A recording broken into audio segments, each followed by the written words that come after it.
साथियों, आपने कल तो आपने देखा ही और विस्तार से मैं आप लोगों के बीच में बात को रखूंगा। आप सभी को पता है कि बिहार में और मेरे 39 साल की उम्र में 21 साल से मैं संघर्ष कर रहा हूँ। एक गरीब मछुआरा परिवार में जन्म लिया। 18 साल की उम्र में ही मुंबई जैसे शहर में जाकर अपने दिन रात मेहनत करके अपने कामयाबी को हासिल करके बिहार में पिछड़े दबे कुचले अति पिछड़ा समाज निषाद समाज के हक अधिकार के लिए निरंतर बिहार में 6 साल से मैं संघर्ष कर रहा हूँ।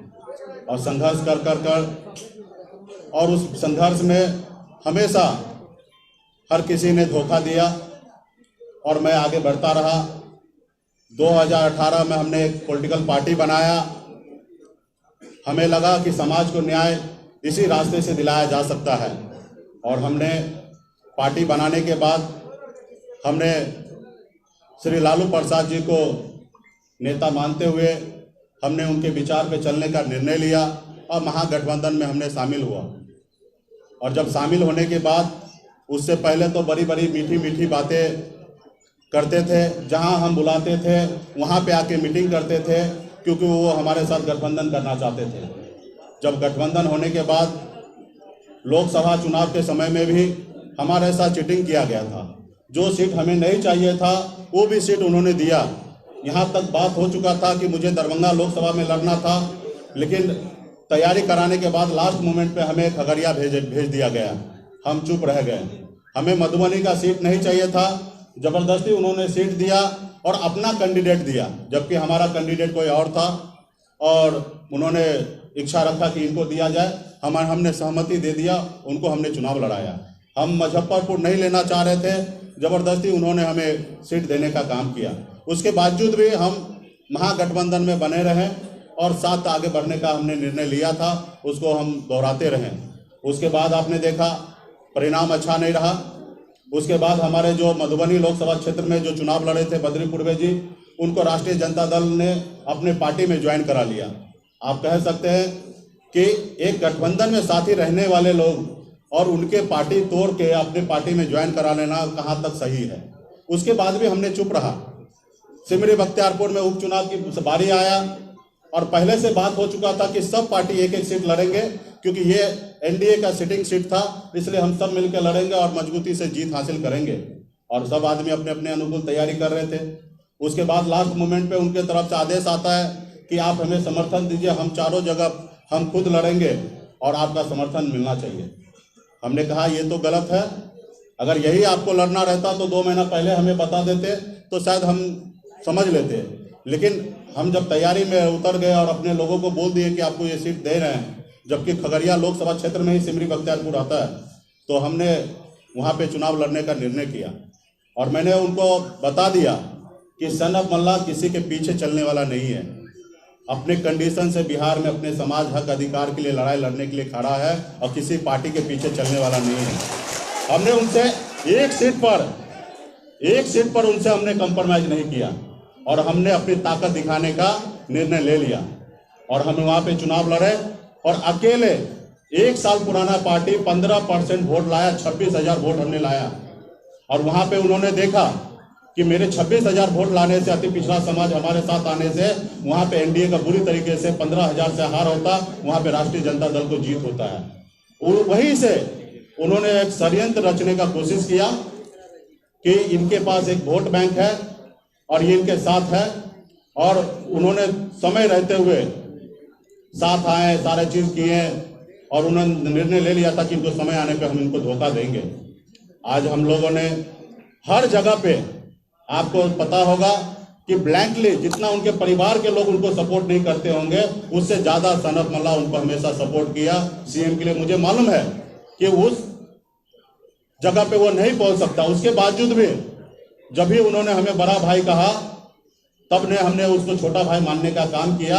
और मैंने सोचा कि मैं अपने उंगली पकड़ के इनको सीएम के रास्ते पे लेके जाऊंगा। आपने कल भी देखा संबोधित में उन्होंने बड़ा भाई का जिक्र किया था और मैंने भी छोटा भाई समझ के उनको उंगली पकड़ के आगे बढ़ाने का निर्णय ले लिया था कि बिहार में इनको हम आगे पहुंचाएंगे। और उनके मन में तो कुछ और ही चल रहा था कि सबसे बड़ी बात है कि आप सबको भी पता है कि उसको बिहार के युवा से मतलब नहीं है, हर युवा से डरता है। आप देखिए कन्हैया जी उस समय में लोकसभा में एक सीट पे गठबंधन कर लेते हैं, वो सांसद बन जाते तो उनको उससे समस्या नजर आया। वही चिराग जी हो या मुकेश सहनी हो, हर किसी से उसको समस्या, उनको तो अपने भाई से समस्या है, उनको अपने भाई को आगे नहीं बढ़ाना चाह रहे हैं। कल आप लोगों ने टीवी पे देखा कि उन्होंने चक्कर आके गिर गया, ऐसी कुछ बात नहीं है। वो कल नाराजगी व्यक्त कर दिए थे कि हमें कुछ सीट चाहिए और हमारे लोगों को लड़ाना है, वो सहमति नहीं बन पा रहा था, उन्होंने बाइकआउट किया कि हम किसी में नहीं जाएंगे, और इस तरीके का तबीयत खराब होने का बहाना किया गया। फिर बाद में मान मनोबल किया गया और फिर उनको साथ में लाया गया।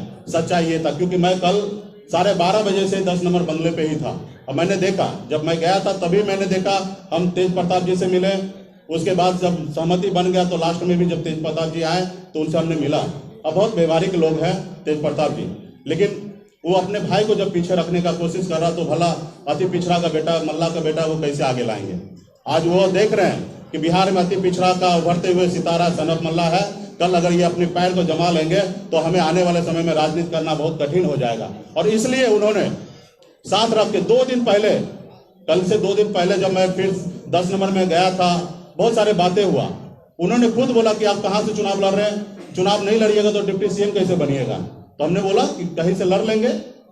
उसके बाद जब गिनती हो रहा था कि 65 सीट कांग्रेस को देना है, वाम दल को 27 सीट देना है, 3 सीट हम झारखंड मुक्ति मोर्चा को देना है, 25 सीट आपको देना है, फिर हमारे पास बचेगा कितना है। तो हमने कहा आधा सीट बच रहा है, 123 सीट बच रहा है, काफी है।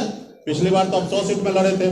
जब ये सारे बातें 2 दिन पूर्व में ही उनके आवाज पे हो गया था, उसके बावजूद भी वो मुझे अंधेरे में रखने का कोशिश किया। आपने देखा कि जीतन राम मांझी जी ने दलित का बेटा सिर्फ एक छोटा सा डिमांड रखा था, कोऑर्डिनेशन कमेटी, कि जो भी बात हो सबके बीच में बात हो। उनके मन में पहले से ही था कि हमें लोगों को चीटिंग करना है और 1 to 1 बात करना है। तो वहां पे 1 to 1 बात करेंगे तो निश्चित तौर पे कभी भी किसी को झुठला देंगे। तो जीतन राम मांझी को बात नहीं मान के किस तरीके से उसको बेइज्जत करके बाहर निकाला गया, किस तरीके से उपेंद्र कुशवाहा जी जब केंद्र में मिनिस्टर थे, एनडीए के साथ थे, उनके साथ संबंध करके 5 लोकसभा देने के बाद उनको अपने घर में लाने के बाद उनको किस तरीके से पिछड़ा के बेटा को धक्का मार के बाहर निकाला गया, आप लोग से छुपा हुआ चीज नहीं है। और कहीं ना कहीं मेरे साथ भी वो इसी तरीके से षड्यंत्र रचने का उन्होंने काम करने लगा था। आज कहीं ना कहीं आपने देखा कि सिमरी बख्तियारपुर में मेरे पास जो ताकत था उसको लेके वो समझ रहा था कि इनको लास्ट मोमेंट पे अपने कंडीशन पे, कल भी उन्होंने प्रेस कॉन्फ्रेंस में कहा कि हमारे पास 144 सीट में हम वीआईपी पार्टी को एडजस्ट करेंगे और झारखंड मुक्ति मोर्चा को एडजस्ट करेंगे। मतलब क्लियर था कि आप हमें सीट देना चाहते। जब 2 दिन पहले जो गठबंधन में साथी आए, माले या सीपीआई सीपीएम, उनको आप नंबर दे देते हैं। जब कांग्रेस, आपने देखा कि कांग्रेस से लास्ट मोमेंट पे 70 सीट उनसे बात वादा करने के बाद 58 सीट की बात करने लगा।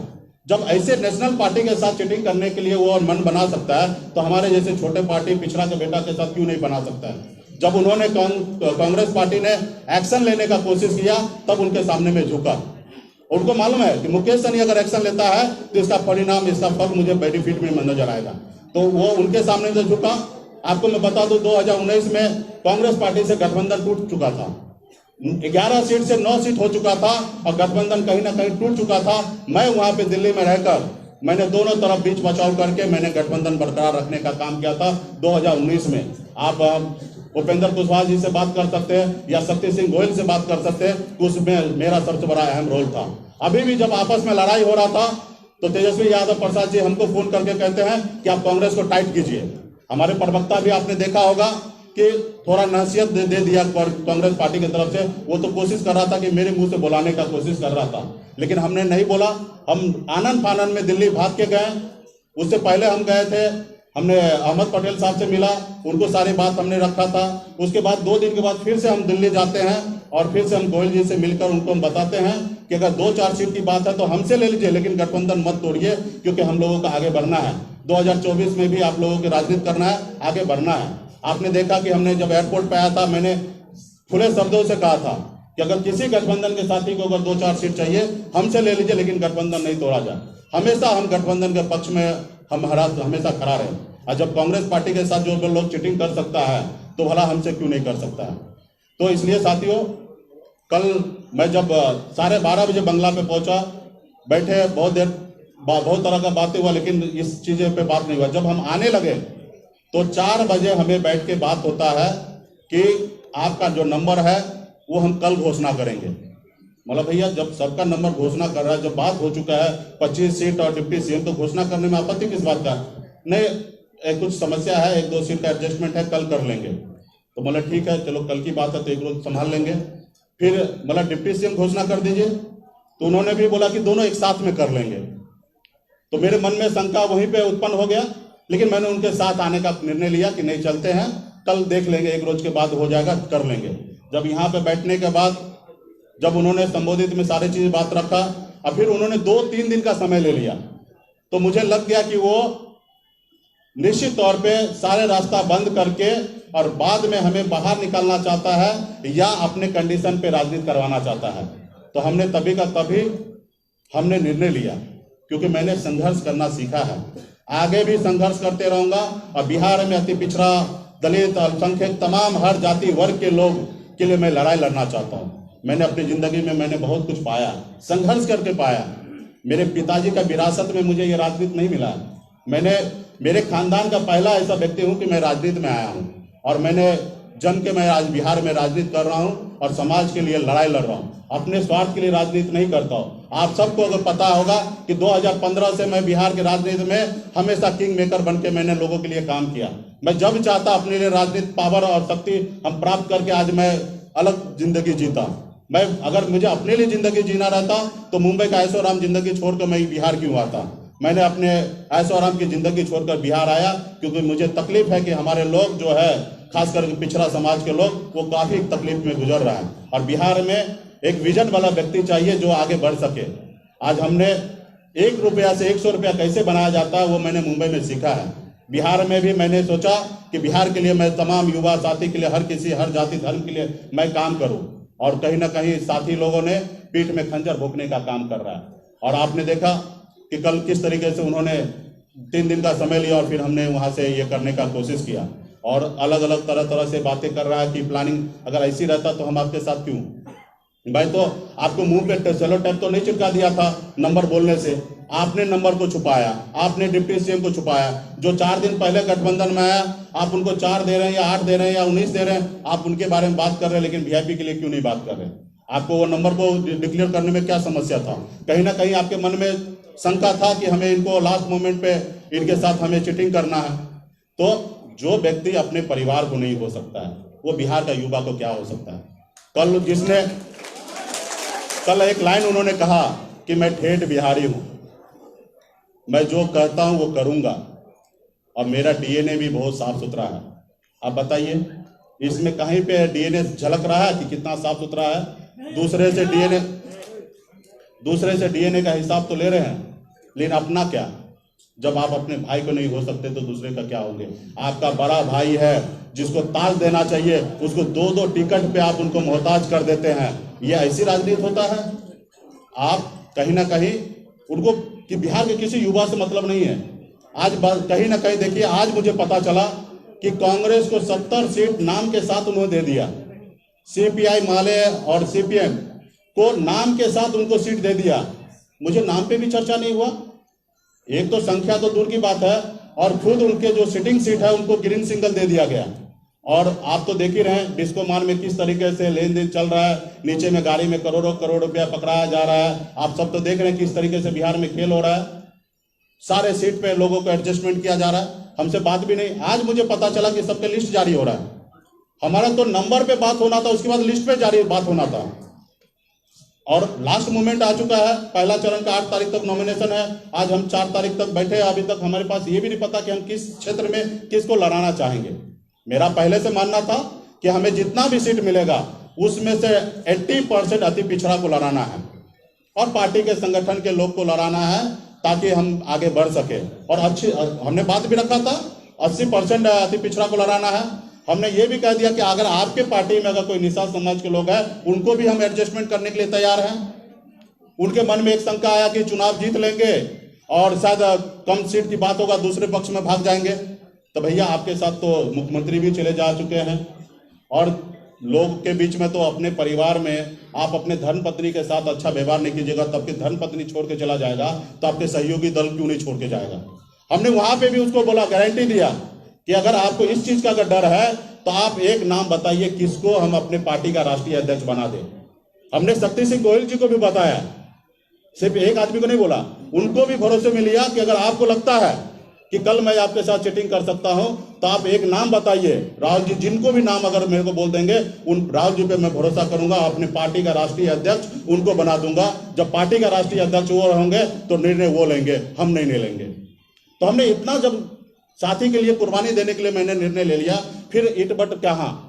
तो आज कहीं ना कहीं बिहार में निषाद समाज के साथ धोखा किया गया, पीठ में खंजर भोंकने का काम किया गया, और कहीं ना कहीं जो समस्या उन्होंने खड़ा किया है इसके लिए बिहार के तमाम अति पिछड़ा समाज, हर बुद्धिजीवी लोग, युवा साथी ये चीज समझेंगे और आने वाले समय में 2020 में उनको बताने का काम करेंगे कि बिहार के लोग उनके पीछे नहीं है।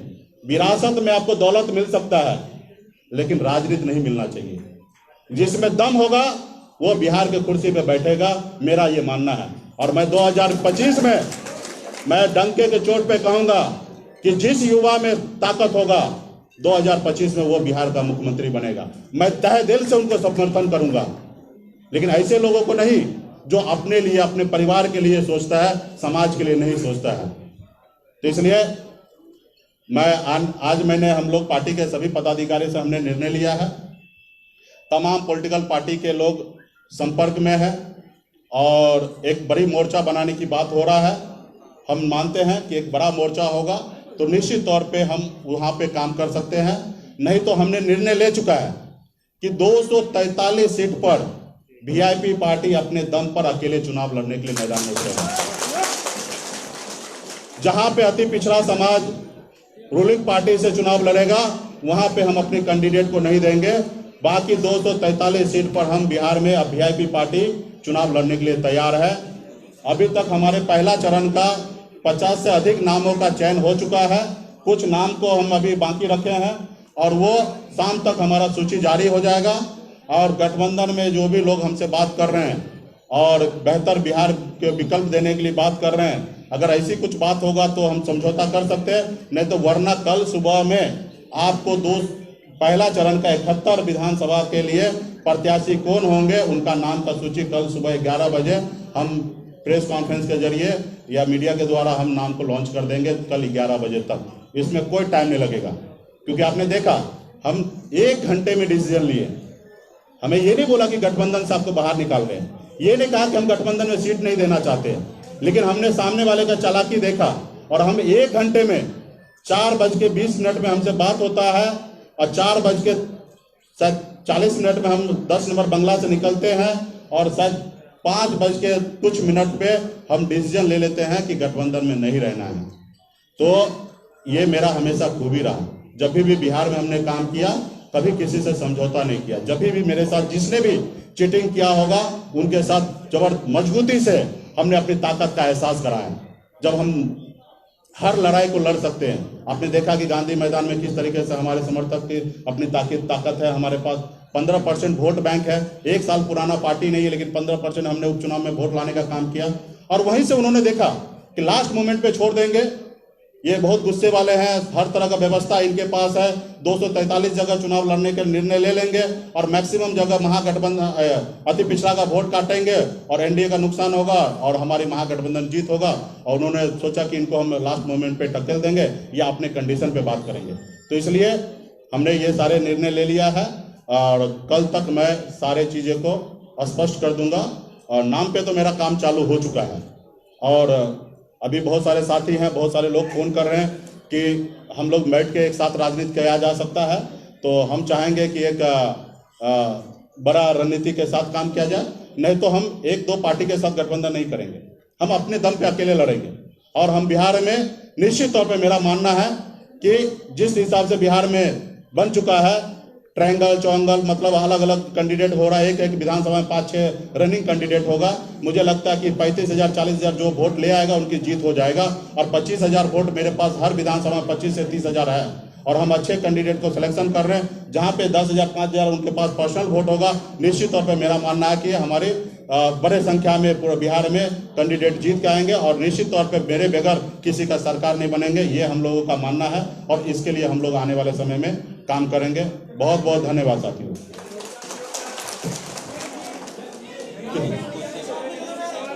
आराम से एक एक करके पूछिए, हम बताएंगे हर चार। हाँ माइक दो।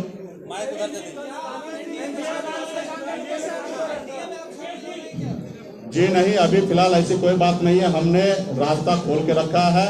हमारे पास जो भी जिनको भी बात करना है, हमारे कंडीशन पे हम किसी के साथ राजनीति करेंगे, सामने वाले के कंडीशन पे राजनीति नहीं करेंगे। हमारे उपेंद्र जी से बातचीत जारी है। हमने रात में भी बात किया, सुबह में भी बात किया, पप्पू यादव जी से बात किया और तमाम बहुत सारे पॉलिटिकल पार्टी है, सबसे बड़ा बातचीत जारी है। और हमने बोला ना कि 1 दिन का समय हमें चाहिए, 12 घंटे का। अभी से लेकर 12 घंटे में हमने निर्णय ले लेंगे और कल सुबह में हम अपने पहले लिस्ट हम जारी कर देंगे, या कुछ बात बन सकता है तो हम गठबंधन कर सकते हैं।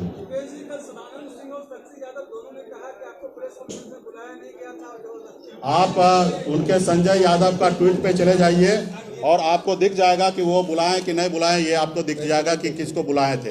और आपके पास अगर फोटो होगा तो नेम प्लेट में वीआईपी पार्टी का नाम के साथ यहाँ पे लगा हुआ था, आपको पता चल जाएगा कि वो बुलाए थे कि नहीं बुलाए थे। उसके बाद तेजस्वी प्रसाद यादव संबोधित में बड़े भाई मुकेश सहनी करके, और उन्होंने कहा कि हमारे पास जो सीट बचा है उसमें से वीआईपी पार्टी को हम 1-2 दिन में निर्णय लेंगे। तो ये आप सबके सामने की बात है। अभी जो लोग ने गलती किया तो स्वीकार करना चाहिए। गलती हुआ, उन लोगों को बिहार के जनता से, पिछड़ा समाज से, निषाद समाज से माफी मांगना चाहिए, ना ही कि बिहार के जनता को गुमराह करना चाहिए। उनसे गलती हुआ, इंसान से गलती हो सकता है। जो इंसान जो सोचे, इसका मतलब यही नहीं कि वो जो सोच रहा है वही सही हो सकता है, गलती हो जाता है, गलती हमसे भी होगा, तो उसका स्वीकार करना चाहिए। उन्होंने कल गलती किया, उसको स्वीकार करना चाहिए।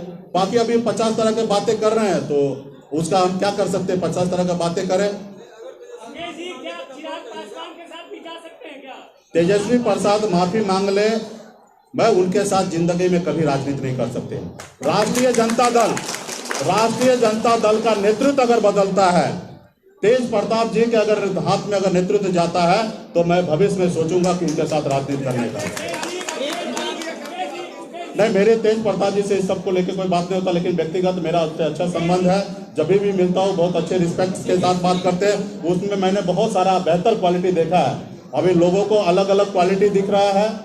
लोग जानबूझ के उनको इस तरीके से प्रेजेंट किया जाता है कि कल जाके ये मेरा जगह ना ले ले, लेकिन सच मायने मैं देखता हूँ कि वो आदमी बहुत ही अच्छे हैं। लोग उन्हें परेशान किया जा रहा है, उनके घर में ही लोग उनको परेशान किया जा रहा है। जब भी राष्ट्रीय जनता दल का नेतृत्व जब तेज प्रताप जी करेंगे तो भविष्य में मैं सोचूंगा। मैं चिराग पासवान जी के साथ भी जा सकता हूं, लेकिन 243 के नाम पे जा सकता हूं, 143 के नाम पे नहीं जाता हूं।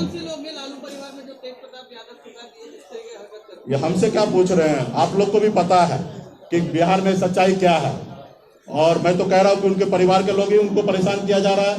कल 2-3 कैंडिडेट को टिकट नहीं दे सकते हैं आप।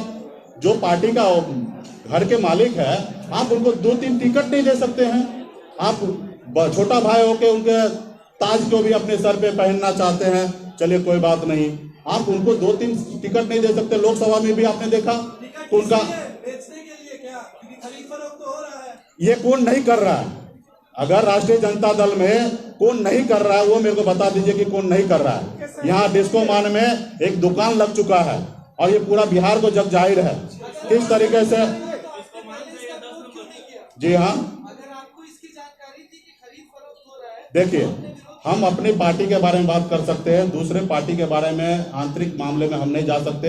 हमें बिहार में गठबंधन की राजनीति होता है, हम मानते हैं कि हम अपने दम पे बिहार में विकल्प नहीं दे सकते हैं, तो इसलिए हम लोग समझौता करते हैं कि कुछ जगह आप लड़िए, हम आपको मदद करते हैं, कुछ जगह हम लड़ते हैं, हमें आप मदद कीजिए। उनके पार्टी में क्या चल रहा है इससे मेरा कोई लेना देना नहीं रहता है।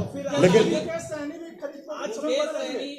आपके पास जब भी एलिगेशन लग जाए, इस तरीके से बात आ जाए, तो आप लोग सवाल कभी भी उठा सकते हैं। अभी तो हमने कहा ना कि हम 3 लोकसभा लड़े थे, जहां पे एक जगह मैं खुद लड़ा था, एक जगह हमारे राजभूषण जी लड़े थे, और तीसरे जगह जहां कैंडिडेट था वो मेरा कैंडिडेट नहीं था, वो राष्ट्रीय जनता दल का था।